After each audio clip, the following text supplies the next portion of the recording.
बहुत अच्छे से चल रही होगी। सबको बेसब्री से इंतजार था कि सर हाईवे कब कंप्लीट होगा। मैंने आपको पहले भी बताया था कि आपको कोई भी टेंशन लेने की कोई भी जरूरत नहीं है, आपका हाईवे कंप्लीट होगा। अभी CBT 2 का सेकंड पेपर अनाउंस नहीं हुआ है, तो उसके लिए टाइम है। जब तक वो आपका CBT 2 कंडक्ट होता है तब तक हम अपना जो भी आपके रिमेनिंग सब्जेक्ट है उनको कंप्लीट कर देंगे। क्लियर है? तो जल्दी से जल्दी लाइव जुड़ जाइएगा, क्योंकि यहाँ पे जो हम कवर कर रहे हैं आपका हाईवे इंजीनियरिंग में, वो आपका मटेरियल एंड टेस्टिंग को कवर कर रहे हैं। मटेरियल एंड टेस्टिंग के हमने 2 पार्ट्स ऑलरेडी डिस्कस कर चुके हैं। ये मेरा 3rd पार्ट होगा आपका मटेरियल एंड टेस्टिंग का। तो जल्दी से जल्दी लाइव जुड़ जाइएगा।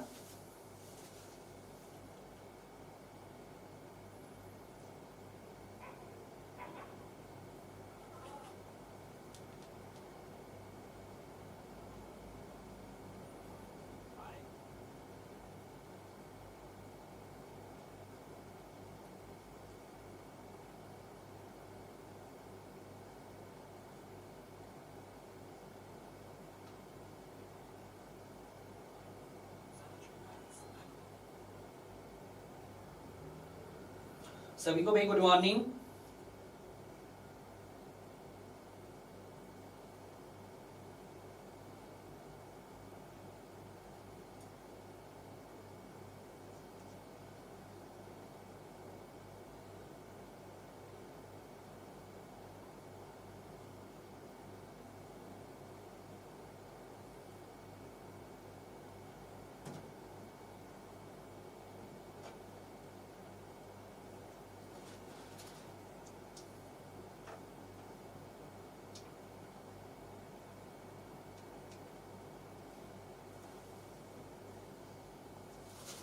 भाई ऑडियो वीडियो विजिबल है, क्लियर है? तो आज का सेशन हम स्टार्ट करते हैं, क्योंकि 2 पार्ट्स हम ऑलरेडी डिस्कस कर चुके हैं। क्लियर है? आप सभी को पता है भाई, क्लियर है? तो यहाँ पे हम बात करेंगे आपके 3rd पार्ट्स की। तो ये रहा पहला क्वेश्चन आपकी स्क्रीन पर। कब पूछा गया था सर? आपका ये वेस्ट बंगाल PSC में पूछा गया था, आपका 2000 में ये क्वेश्चंस पूछा गया था।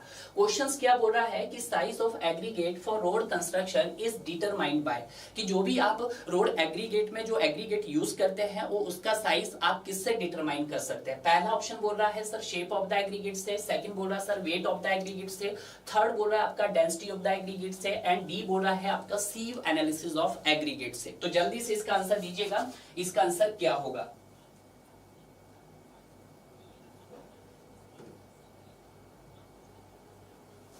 क्लियर है? तो अगर हम बात करते हैं आपके रोड कंस्ट्रक्शन की, तो रोड कंस्ट्रक्शन में जो एग्रीगेट हम यूज करते हैं उसका जो साइज डिटरमाइन किया जाता है वो आपका सीव एनालिसिस ऑफ एग्रीगेट से डिटरमाइन किया जाता है। तो इसका जो आंसर होगा आपके पास वो क्या होगा सर? डी। बिल्कुल 1 लाइनर है, क्योंकि हम इस तरह के क्वेश्चंस ऑलरेडी डिस्कस कर चुके हैं। क्लियर है? अगर हम बात करते हैं shape of the aggregate, aggregate का जो शेप हम डिटरमाइन करते हैं उसके लिए हम 2 टेस्ट करते हैं, एक फ्लैकीनेस इंडेक्स टेस्ट और एक दूसरा आपके पास एलोंगेशन टेस्ट। क्लियर है? वो भी मैंने आपको डिस्कस करवा चुके हैं। क्लियर है? बिल्कुल सही सर।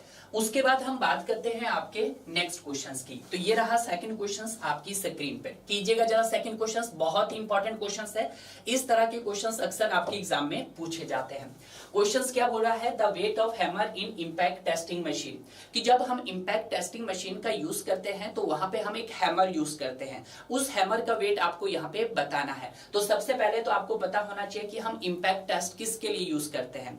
एग्रीगेट की टफनेस फाइंड आउट करने के लिए हम किस टेस्ट का यूज करते हैं सर? हम इंपैक्ट टेस्ट का यूज करते हैं। क्लियर है? तो वहां पे जो हैमर यूज किया जाता है उसका वेट पूछा गया है आपसे। तो बताइएगा इसका वेट कितना होता है भाई?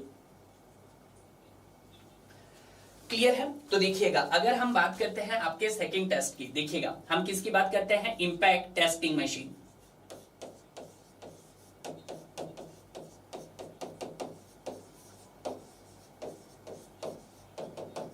ठीक है?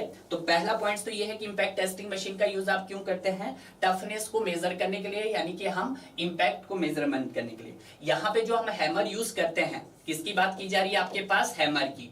तो हैमर का वेट पूछा गया है आपसे। ठीक है? तो जो हैमर का वेट होता है आपके पास वो कितना होता है सर? वो 13.5 kg से लेकर आपके पास 14 kg होता है। क्लियर है? बिल्कुल सही।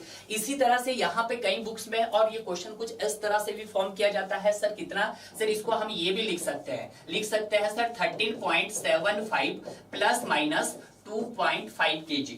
क्लियर है? ये आप लिख सकते हैं। तो यहाँ पे मैं लिख देता हूं प्लस माइनस 0.25 kg। क्लियर है, ये हो गया है।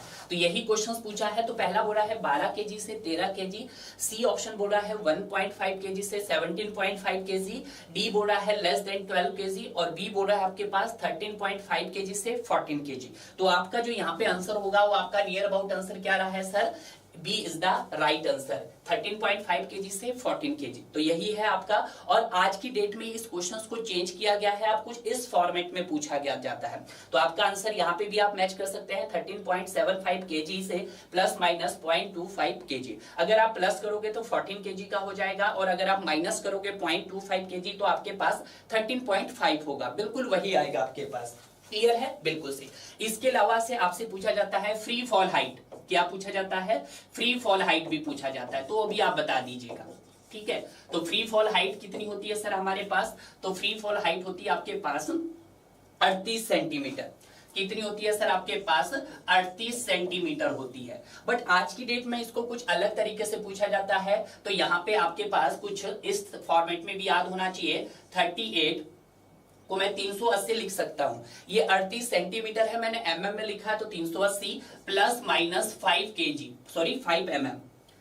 ठीक है, इतना आपको, इसमें आप प्लस 5 mm ऐड भी कर सकते हैं और 5 mm इसमें माइनस भी कर सकते हैं। तो ये भी आपसे यहाँ पे सवाल पूछा जा सकता है। एक और सवाल यहाँ से पूछा जा सकता है आपसे पास कि सर नंबर ऑफ ब्लाउज बता दीजिएगा। तो नंबर ऑफ ब्लाउज कितने रहेंगे सर आपके पास? तो जो नंबर ऑफ ब्लाउज रहेंगे वो आपके पास 15 रहेंगे। ठीक है, कितने रहेंगे सर? 50। तो यही सवाल आपके मोस्टली एग्जाम के अंदर फ्रेम किए जाते हैं, जो कि आपको ध्यान रखना है। 3 सवाल है, तीनों ही सवाल आपके एग्जाम में पूछे जाते हैं। ये आपका फर्स्ट क्वेश्चन है, ये आपका सेकंड क्वेश्चन का आंसर हो गया है, और ये आपका थर्ड हो गया है। ये तीनों ही क्वेश्चंस आपके एग्जाम में पूछे जाते हैं। क्लियर है? नेक्स्ट सवाल देखते हैं, क्वेश्चन नंबर 3 कीजिएगा भाई। क्वेश्चन नंबर 3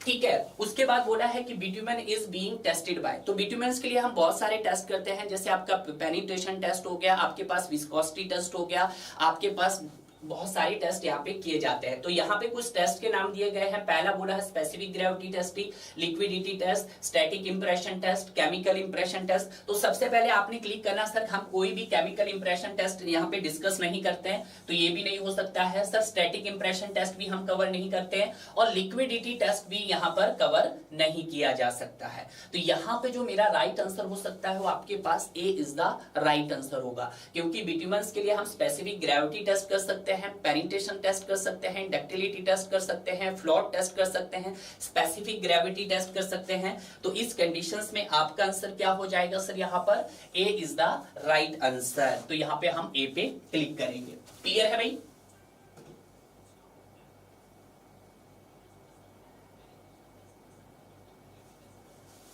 क्लियर है? उसके बाद हम बात करते हैं हम अपने नेक्स्ट क्वेश्चंस की। नेक्स्ट क्वेश्चंस क्या बोला है कि example of soft aggregate use for road construction, कि जो हम एग्रीगेट यूज करते हैं आपके रोड कंस्ट्रक्शन में, उनमें से सॉफ्ट एग्रीगेट कौन सा है? अगर यहाँ पे बात की जाए सबसे पहले सर कोर्स एग्रीगेट की, कोर्स एग्रीगेट, तो कोर्स एग्रीगेट को यहाँ पर हम 2 पार्ट्स के अंदर डिवाइड करते हैं। कितने पार्ट्स के अंदर? 2 पार्ट्स के अंदर। सर कौन कौन से? एक होता है सर हमारे पास हार्ड एग्रीगेट, बिल्कुल सर, एक होता है हार्ड एग्रीगेट, और दूसरा होता है सर यहाँ पर मेरे पास सॉफ्ट एग्रीगेट होता है। कौन सा होता है? Soft aggregate. अगर हम बात करते हैं स्टोन चिप्स जिप्सम, ये क्या आता है? ये हार्ड की कैटेगरी में आता है। और अगर हम बात करते हैं सीमेंट की, तो सीमेंट आपके पास एक बाइंडिंग मटेरियल है जो एक पाउडर फॉर्म में होता है। अगर हम बात करते हैं तो मुर्रम आप is the example of soft aggregate. तो अगर हम बात करते हैं सॉफ्ट एग्रीगेट के एग्जांपल की, तो क्या रह जाएगा आपके पास सर? मुर्रम रह जाएगा। ठीक है, तो आप यहाँ पे लिख सकते हैं सर। ठीक है, तो यहाँ पे यही सवाल पूछा गया था सॉफ्ट एग्रीगेट से रिलेटेड, तो B is the right answer. Clear है? अब यहाँ पे बात करते हैं हम अपने नेक्स्ट क्वेश्चंस की। देखिएगा next question, question number 5। Question number 5 कीजिएगा। क्वेश्चन नंबर 5 क्या बोला है कि a good road aggregate should offer maximum possible resistance to the hammering effect of wheel load, this property is known as. अगर हम बात करते हैं hammering effect of wheel load की तो उसको क्या बोला जाता है सर, उसको व्हील लोड बोला जाता है। तो ये भी आप एक पॉइंट्स यहां पर डायरेक्ट लिख सकते हैं। इंपॉर्टेंट पॉइंट क्या है कि hammering effect of wheel load, hammering effect of wheel load is known as, उसको क्या बोला जाता है, इज नोन एज इंपैक्ट बोला जाता है, इंपैक्ट लोड बोला जाता है। ठीक है, बिल्कुल सर। और इसके लिए हम क्या करते हैं, आपका एक इंपैक्ट टेस्ट परफॉर्म करते हैं। क्या करते हैं सर, आपका इंपैक्ट टेस्ट परफॉर्म करते हैं। और इंपैक्ट टेस्ट है किससे रिलेटेड है सर, आपका टफनेस ऑफ द एग्रीगेट से रिलेटेड है। किससे है सर आपके पास, sir toughness of the aggregate, ये आपको ध्यान रखना है। तो टफनेस ऑफ द एग्रीगेट है तो यहाँ पे क्या होगा सर, आपके पास ड्यूरेबिलिटी होगा, स्ट्रेंथ होगा, हार्डनेस होगा या टफनेस। तो इस प्रॉपर्टीज को हम क्या बोलेंगे सर, आपका टफनेस बोला जाएगा। क्या बोला जाएगा, टफनेस बोला जाएगा। क्लियर है, बिल्कुल सही। नेक्स्ट सवाल देखिएगा, क्वेश्चन नंबर 6।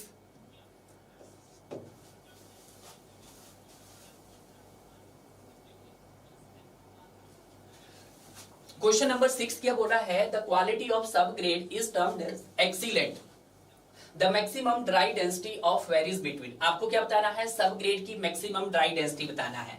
तो देखिएगा सब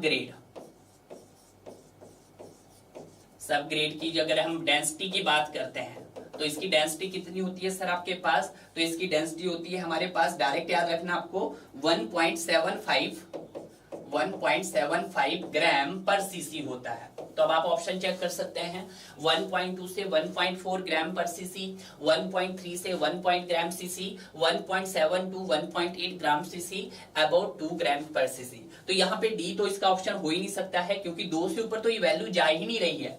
ठीक है, और इतनी कम भी नहीं हो सकती है कि हम ए और बी को टिक करें। ठीक है, तो इसका जो राइट आंसर हो जाएगा वो आपके पास क्या हो जाएगा सर, सी हो जाएगा। 1.7 टू 1 ग्राम सीसी रहेगा। क्लियर है, यस सर। नेक्स्ट सवाल देखते हैं, क्वेश्चन नंबर 7। क्वेश्चन नंबर 7 क्या बोल रहा है, the most important test for determining the consistency of bituminous material. आपको यहाँ पे बताना है, जो भी हम किसका टेस्ट करते हैं, बिट्यूमिनस मटेरियल का टेस्ट करते हैं, तो कंसिस्टेंसी के लिए हम कौन सा टेस्ट परफॉर्म करते हैं, किसके लिए, कंसिस्टेंसी के लिए। तो कंसिस्टेंसी ऑफ बिट्यूमिनस मटेरियल्स के लिए हम टेस्ट करते हैं, तो उस टेस्ट का नाम है आपके पास फ्लोट टेस्ट बोलते हैं। क्या बोलते हैं सर, फ्लोट टेस्ट बोलते हैं। सिंपल सा है था। नेक्स्ट देखते हैं क्वेश्चन नंबर 8। क्वेश्चन नंबर 8 कीजिएगा। क्वेश्चन नंबर 8 क्या बोल रहा है कि बिट्यूमेन इज सॉल्युबल इन, कि जो आपका बिट्यूमेन है वो किस में सॉल्युबल है, डीजल में है, वाटर में है, पेट्रोल में है या कार्बन डाइसल्फाइड में है। तो आपका आंसर क्या होगा, प्लीज आंसर दीजिएगा, आंसर नहीं दोगे तो आपका कैसा बनेगा। क्लियर है, अगर बिट्यूमेन की बात करते हैं तो बिट्यूमेन जो आपका सॉल्युबल है वो आपका कार्बन डाइसल्फाइड में है। तो यहाँ पे देखिएगा, इससे रिलेटेड कुछ पॉइंट्स लिख लेता हूं जो आपको याद रखने हैं। बिट्यूमेन जो आपका सॉल्युबल है वो आपका कार्बन डाइसल्फाइड में भी है। दूसरा सर आपके पास एसीटोन में भी है, सेकंड है एसीटोन में भी है।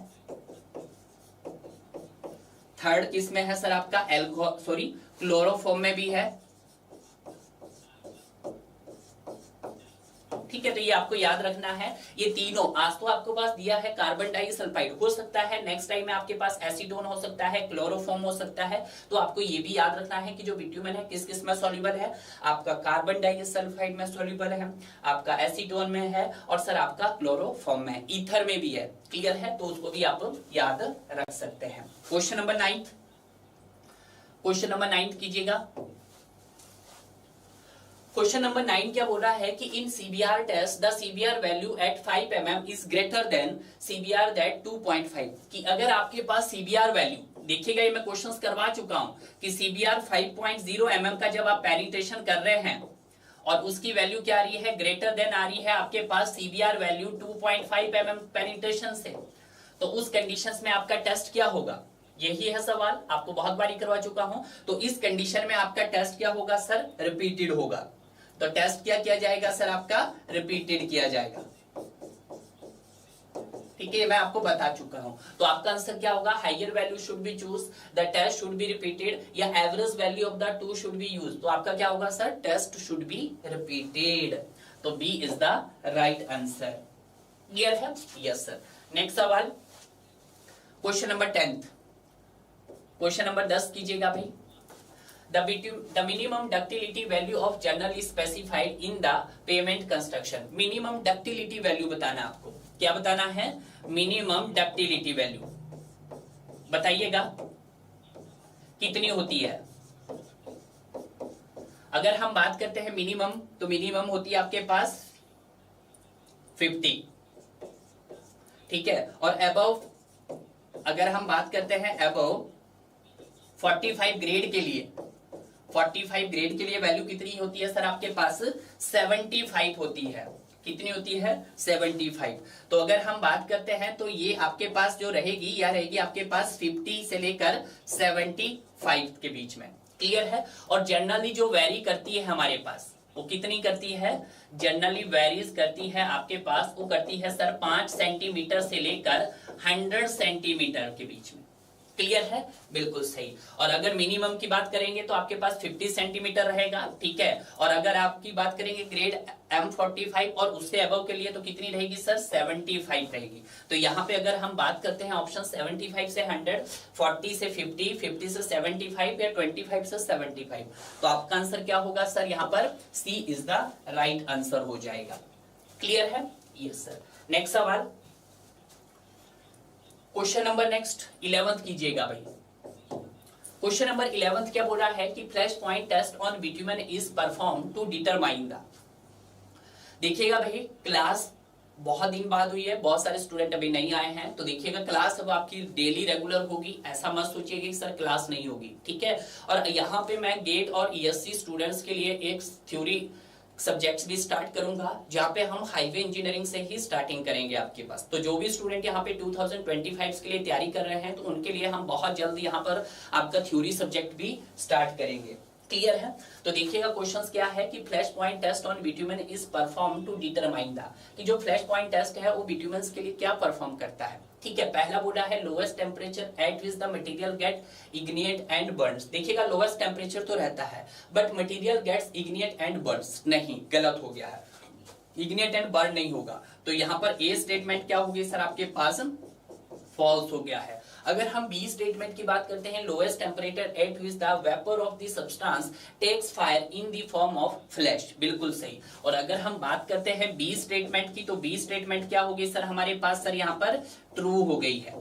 क्लियर है? सी देखते हैं कि maximum temperature at which the vapours a substance take fire in the form of flash. Maximum temperature नहीं होगा, मैक्सिमम टेम्परेचर की जगह क्या होना चाहिए सर, लोएस्ट टेम्परेचर होना चाहिए। तो सी क्या हो गया सर आपके पास यहाँ पे, फॉल हो गया है। उसी तरह से डी देखते हैं कि maximum temperature at which materials get ignite and burns, नहीं सर। तो यहाँ पे हमको राइट देखना है, तो आपके पास करेक्ट कौन सी स्टेटमेंट है सर, बी हमारे पास करेक्ट स्टेटमेंट है। तो B is the right answer. Clear है? Yes sir. नेक्स्ट सवाल, क्वेश्चन नंबर 12। क्वेश्चन नंबर 12 कीजिएगा। ये भी देखिएगा भाई, डायरेक्ट कोडल प्रिजन क्वेश्चंस हैं जो आपके एग्जाम में अक्सर पूछे जा सकते हैं। क्लियर है? क्वेश्चन क्या बोल रहा है कि as a recommended by Indian Road Congress for heavy duty road the percentage of wear of road stone should not be exceed. ठीक है, किसकी बात कर रहा है वो, हैवी ड्यूटी रोड की बात कर रहा है। तो जब भी बात की जाएगी आपकी हैवी ड्यूटी रोड की, तो वहां पे जो स्टोन का जो वियर रहेगा वो आपका शुड नॉट बी एक्सीड 10%, वो 10% से ज्यादा एक्सीड नहीं करना चाहिए। तो यहाँ पे आपके पास होगा सर 10%। ठीक है, तो यहाँ पे आपका राइट आंसर हो गया सर आपके पास B is the right answer. Clear है? डायरेक्ट है, वन लाइनर क्वेश्चन है। नेक्स्ट, ये भी वन लाइनर है। क्वेश्चन नंबर 13 कीजिएगा। बी, अभिषेक मौर्य। अभिषेक मौर्य, आप तो महापैक के स्टूडेंट हो। अभिषेक मौर्य काफी समय बाद दिखे भाई, ठीक है, कोई बात नहीं। क्वेश्चंस क्या बोल रहा है, the stone pieces used in road construction should be, कि जो आपके स्टोन पीसेज यूज किए जाते हैं शुड बी, वो कैसे होने चाहिए, फ्लैकी इन शेप के होने चाहिए, क्यूबिकल होने चाहिए, स्पाइक्स होने चाहिए या राउंड होने चाहिए। तो जब भी हम बात करते हैं आपके रोड स्टोन की, तो कैसे होने चाहिए सर आपके पास, फ्लैकी इन शेप के होने चाहिए। तो आपका आंसर क्या हो गया सर आपके पास, A is the right answer. Clear है? नेक्स्ट सवाल क्वेश्चन नंबर 14। क्वेश्चन नंबर 14 कीजिएगा। क्वेश्चन नंबर 14 क्या बोला है? The maximum water content in bitumen should not exceed. देखिएगा कि जो आपका बिट्यूमन है उसमें मैक्सिमम वाटर कंटेंट कितना होना चाहिए बाई वेट। तो आपका बाई वेट कितना होना चाहिए सर? आपके पास 0.5%, 0.4%, 1% या 0.2। तो आपका आंसर क्या होगा सर? यहाँ पे 0.2% बाई वेट होगा। तो आपका यहाँ पे करेक्ट आंसर इज डी हो गया है। क्लियर है? डायरेक्ट कोडल प्रिज्म क्वेश्चन है। नेक्स्ट सवाल क्वेश्चन नंबर 15। ठीक है, डी बिल्कुल वेरी गुड, डी आंसर सही है। Next, bitumen is the binding material which of the present. कि बिट्यूमन क्या है? आपके पास एक बाइंडिंग मटेरियल है। जिस तरह से अगर हम बात करते हैं आरसीसी के बाइंडिंग मटेरियल की, तो आरसीसी के बाइंडिंग मटेरियल क्या है आपके पास सर? सीमेंट बाइंडिंग मटेरियल है। तो उसी तरह से बिट्यूमन की अगर हम बात करते हैं तो बिट्यूमन एक बाइंडिंग मटेरियल है जिसमें क्या प्रेजेंट होता है? एस्फाल्ट, पेट्रोल, कार्बन है, क्रूड ऑयल। तो जो अगर हम बात करते हैं बिट्यूमन की, तो बिट्यूमन को आप क्या कर सकते हैं? एज ए एस्फाल्ट और एज ए पेट्रोल कन्वर्ट कर सकते हैं। बट अगर हम बात करते हैं कि इसमें प्रेजेंट क्या होता है, तो इसमें जो प्रेजेंट होता है वो आपके पास क्रूड ऑयल होता है। क्लियर है? तो आपका राइट आंसर हो गया है सर आपके पास D is the right answer. Abhishek यहाँ पे आंसर दे रहे हैं बिल्कुल सही, यहाँ पर क्रूड ऑयल होगा। ठीक है, finding which is present in asphalt, petroleum. ये तो आप डिस्ट्रीब्यूट कर सकते हैं इसको एज एस्फाल्ट और एज ए पेट्रोल, बट जो इसमें प्रेजेंट होता है क्या होता है? आपके पास क्रूड ऑयल होता है। क्लियर है? याद रखना। नेक्स्ट क्वेश्चन नंबर 16 कीजिएगा। ये भी वन लाइनर क्वेश्चन है। कार्बन, बहुत बढ़िया बहुत बढ़िया। मैसी जी बहुत बढ़िया। नेक्स्ट क्वेश्चन बताइएगा कि paving between for Assam petroleum is a denoted. कि जो आपके पास असम पेट्रोलियम है वो किस टाइप का पेट्रोलियम है सर? ए टाइप का है, एज ए टाइप का है, या असम टाइप का है, एएस टाइप का है? तो किस टाइप का है सर आपके पास? ए टाइप का है। तो आपका आंसर हो गया सर यहाँ पर ए टाइप का। क्लियर है? बहुत बढ़िया, डी वेरी गुड। डी इसका आंसर दे रहे हैं आप, क्रूड ऑयल बिल्कुल सही है। और इसका आंसर दे रहे हैं आप, देखिएगा क्वेश्चन भी लिखिएगा। 16 का आंसर हो गया है ए। अब आप क्वेश्चन नंबर 17 बोलिए। ये भी वन लाइनर है, सारे क्वेश्चंस वन लाइनर है। कि बिट्यूमन इज यूज्ड फॉर, बिट्यूमन का यूज आप क्यों करते हैं? देखिएगा स्टेटमेंट वाइज।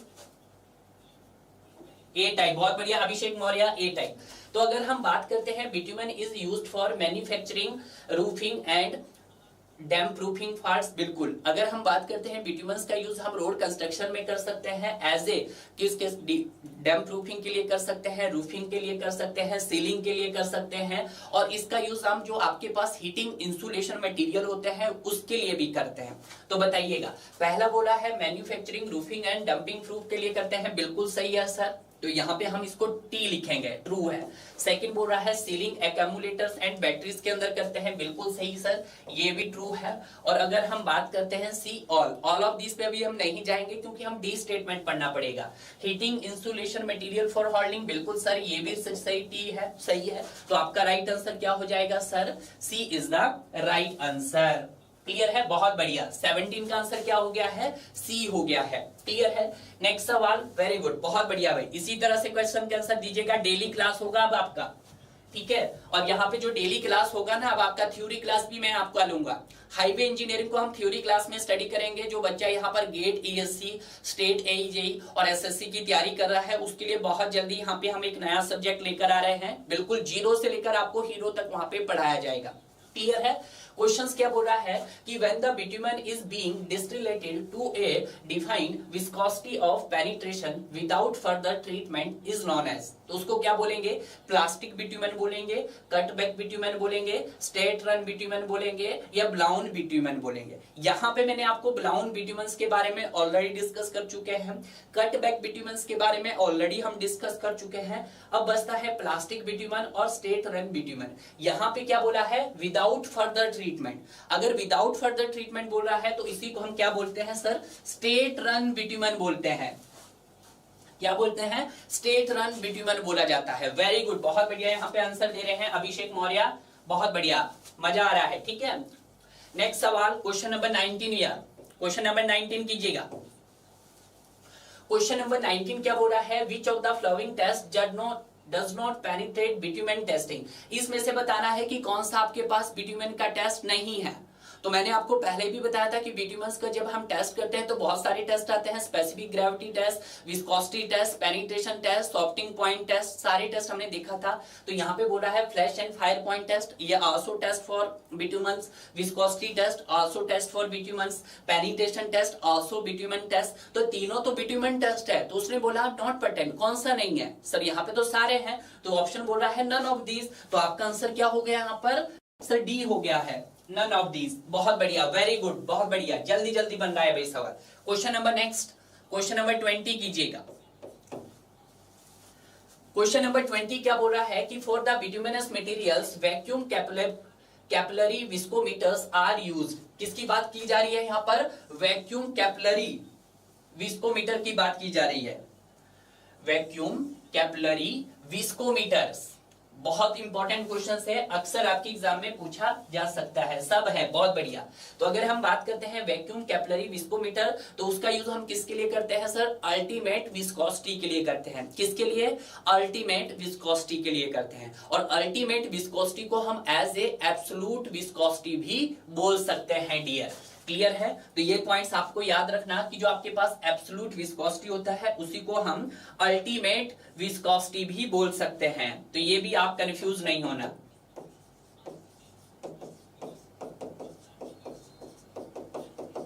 ठीक है, ठीक है सर। तो आपका आंसर क्या हो गया सर? यहां पर A is the right answer. Next सवाल, क्वेश्चन नंबर 21। क्वेश्चन नंबर 21 बोल रहा है, देखिएगा 21 कीजिएगा।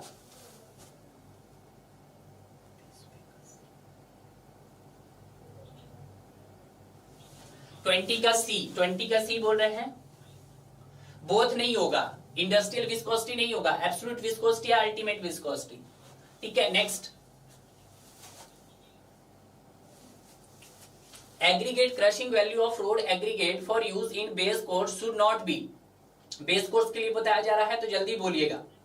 ठीक है, तो देखिएगा ये बेस कोर्स के लिए जब हम बात करते हैं एग्रीगेट क्रशिंग वैल्यू, तो should not be less then 30% से कम नहीं होना चाहिए, और आपका should not be more than, इससे ज्यादा नहीं होना चाहिए, 45% से ज्यादा नहीं होना चाहिए। ये वैल्यू आपको याद रखनी कि जब भी हम बात करते हैं आपके एग्रीगेट क्रशिंग वैल्यू की, इसके लिए बेस कोर्स के लिए, तो 30% से कम नहीं होना चाहिए और 45% से ज्यादा नहीं होना चाहिए, यानी कि इट लाइज बिटवीन 30 to 45। तो यहाँ पे आपका आंसर क्या होगा sir? Should not be exceed 45। तो आपका आंसर हो गया सर यहाँ पर A is the right answer. अरे भाई आपके पास शुड नॉट एक्सीड, किससे ज्यादा एक्सीड नहीं होना चाहिए?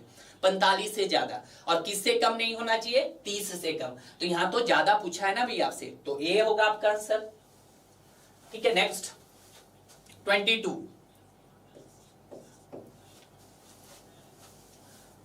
22 कीजिएगा, 22वां क्वेश्चन कीजिएगा कि which of the following test measure the hardness of the road aggregate. आपको बताना है कि हार्डनेस ऑफ द एग्रीगेट के लिए हम कौन सा टेस्ट करते हैं। देखिएगा, तो सबसे पहले अगर हम बात करते हैं इंपैक्ट टेस्ट की, तो इंपैक्ट टेस्ट किसके लिए किया जाता है सर? टफनेस के लिए किया जाता है। ठीक है, और अगर हम बात करते हैं साउंडनेस टेस्ट, तो साउंडनेस टेस्ट किसके लिए किया जाता है सर? डक्टिलिटी के लिए किया जाता है। और क्रशिंग टेस्ट किसके लिए किया जाता है सर? आपका सर क्रशिंग टेस्ट किया जाता है आपका हार्डनेस के लिए किया जाता है।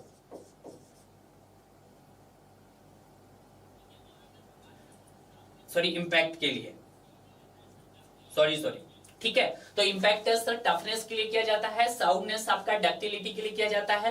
अब आप मुझे बताएंगे कि सर क्रशिंग टेस्ट किसके लिए किया जाता है और एब्रेशन टेस्ट किसके लिए किया जाता है, बताइएगा सर। 22 का बी,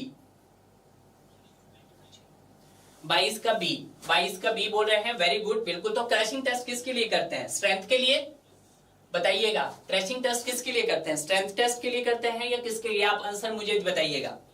क्रशिंग टेस्ट किसके लिए किया जाता है, जल्दी बताइएगा। Next 23।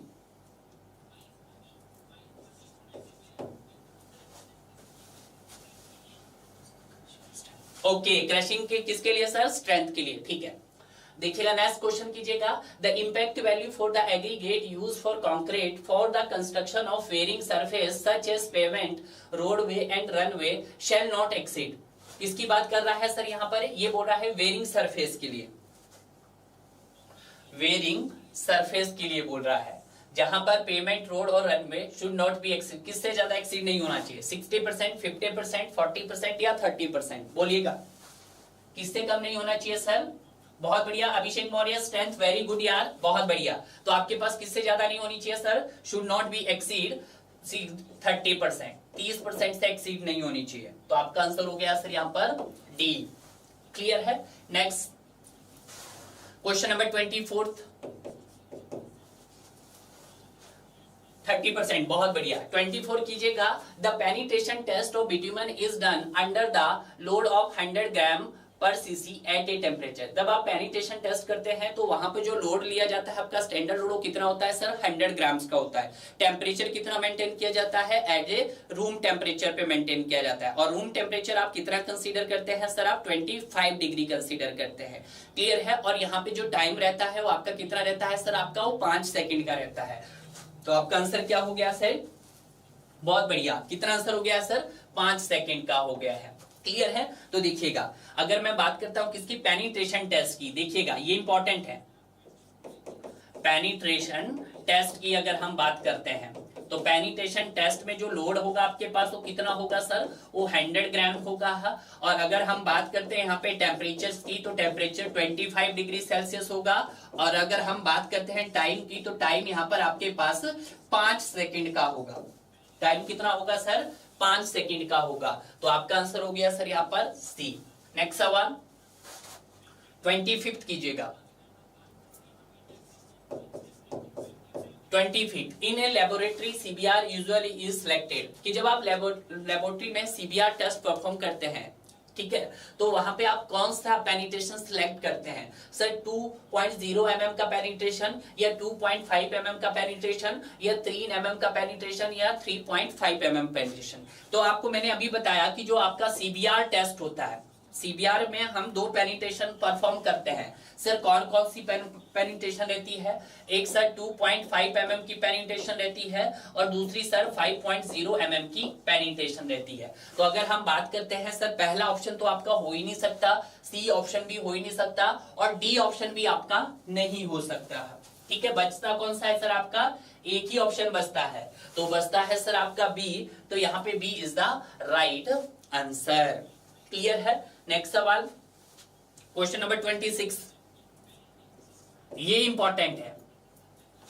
VG30 grade of paving bitumen is suitable for 7 days average maximum air temperature range between. देखिएगा, अगर हम VG30 ग्रेड की बात करते हैं तो वहां पर पेविंग बिट्यूमन्स, ये इंपॉर्टेंट है। यहां पे इंपॉर्टेंट ध्यान रखना कि जो अगर हम बात करते हैं सर किसकी? पेविंग बिट्यूमन्स की।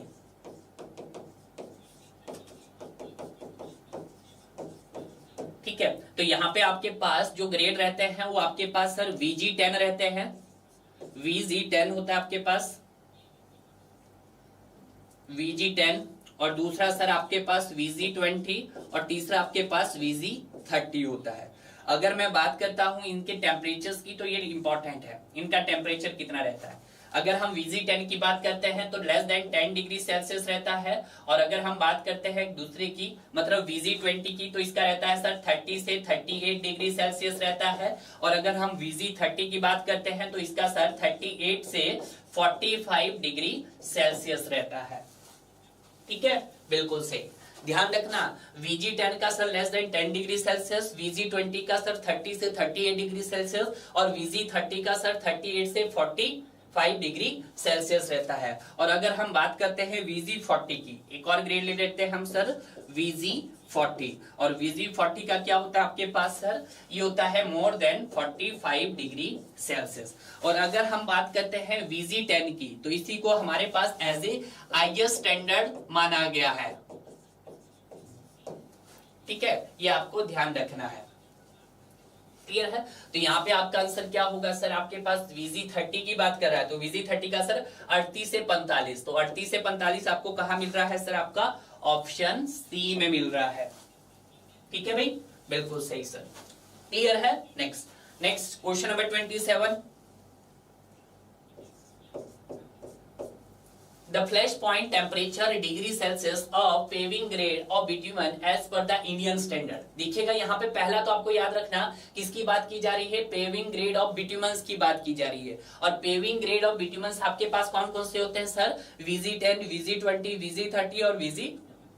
इनमें से इंडियन स्टैंडर्ड कौन सा है आपके पास, VG10 है। कौन सा है, VG10। तो उसने आपका एज ए इंडियन स्टैंडर्ड के अकॉर्डिंग बात कर रहा है, तो इंडियन स्टैंडर्ड के अकॉर्डिंग कौन सा रहेगा सर, आपका VG10 रहेगा। और इसका फ्लैश पॉइंट टेम्परेचर कितना रहेगा, तो इसका फ्लैश पॉइंट टेम्परेचर आपके पास 220 रहेगा, 220 डिग्री सेल्सियस। तो यहां पर आपके पास VG रहेगा और इसका फ्लैश पॉइंट टेम्परेचर कितना रहेगा सर, आपके पास 220 डिग्री सेल्सियस रहेगा। तो आपका आंसर क्या हो जाएगा सर, यहां पर B is the right answer. Clear है, बहुत बढ़िया। नेक्स्ट सवाल, क्वेश्चन नंबर 28। क्वेश्चन नंबर 28 कीजिएगा। 28 क्या बोला है कि bitumen is graded by viscosity at T degree Celsius where T is. देखिएगा जो बिट्यूमेंस का जो सबसे लोवेस्ट टेम्परेचर रहता है एज ए विस्कोसिटी पॉइंट पे वो कितना रहता है सर, आपका 60 डिग्री सेल्सियस रहता है। तो आपका आंसर क्या हो गया सर, यहाँ पर B is the right answer. बहुत सिंपल सवाल है भाई, वन लाइनर है जो आपको ऑलरेडी पता होगी। नेक्स्ट क्वेश्चन नंबर 29 कीजिएगा। Which of the following bitumens material has low carbon content. आपके पास कुछ यहाँ पे टाइप्स ऑफ बिट्यूमन्स के मटेरियल दिए गए हैं, इसमें से बताना है कि किसमें सबसे कम कार्बन कंटेंट होता है। पहला बोला है एस्फाल्ट, दूसरा बोला है कोल टार, तीसरा बोला है प्लास्टिक बिट्यूमन और चौथा बोला है आपके पास बिट्यूमन। तो सबसे कम जो आपका कार्बन कंटेंट पाया जाता है वो आपका किसमें पाया जाता है सर, आपका एस्फाल्ट के अंदर पाया जाता है। ठीक है, ये आपको ध्यान रखना है। ये मुझे आपने कमेंट करके बताना है कि एस्फाल्ट में कार्बन की परसेंटेज कितनी होती है, प्लास्टिक बिट्यूमन्स में कितनी होती है, कोल टार में कितनी होती है और बिट्यूमन में कितनी होती है। क्लियर है। नेक्स्ट, आज का लास्ट सवाल, क्वेश्चन नंबर 30। क्वेश्चन नंबर 30 कीजिएगा।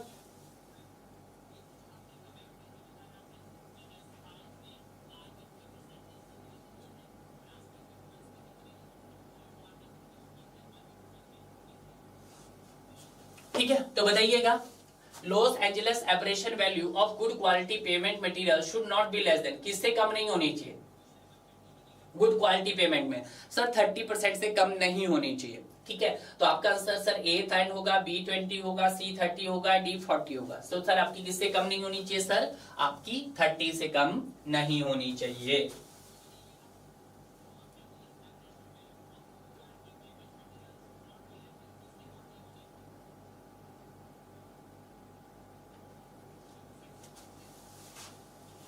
ठीक है, तो इस तरह से जो भी आज के लेक्चर्स में हमने डिस्कस किया वो काफी इंपॉर्टेंट तो नहीं था, सारा आपके वन लाइनर क्वेश्चन थे, कुछ ज्यादा उसमें डिस्कस करने की जरूरत नहीं थी। बट मैं आपको ये बता दूं कि यहाँ पे आपके जो हाईवे टेस्टिंग मटेरियल्स का है, एक और सेशंस में चाह रहा हूँ कि आपका एक और सेशंस में ले लेता हूँ, उसके बाद हम मेंटेनेंस करेंगे और मेंटेनेंस के लास्ट में जो सबसे लास्ट में हम करेंगे वो आपका ट्रैफिक करेंगे। ठीक है, तो एक लेक्चर हम हाईवे मटेरियल एंड टेस्टिंग का ले लेते हैं और उसके बाद मेंटेनेंस एंड कंस्ट्रक्शन करेंगे। ठीक है, 2 पार्ट उसके रहेंगे और लास्ट पार्ट आपका ट्रैफिक का रहेगा। क्लियर है, यानी कि अब जो आपके लेक्चर्स रहेंगे हाईवे के वो अब आपके सिर्फ ओनली 3 से 4 लेक्चर्स रहेंगे। क्लियर है, जो बहुत जल्दी आपके कवर हो जाएंगे।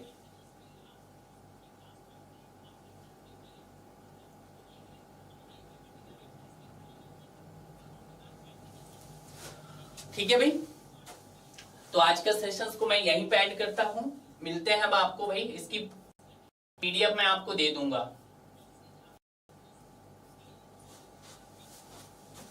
किसी को कोई डाउट है तो बताइएगा।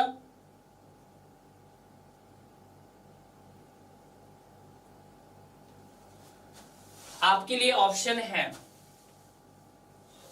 कि आपको सर कौन सा सब्जेक्ट्स चाह रहे हो कि सर हमें ये सब्जेक्ट्स कवर करना चाहिए, सर ये थोड़ा सा हमारा वीक है, तो मैं आपको बता देता हूं यहां पर आपके कि इनमें से आपको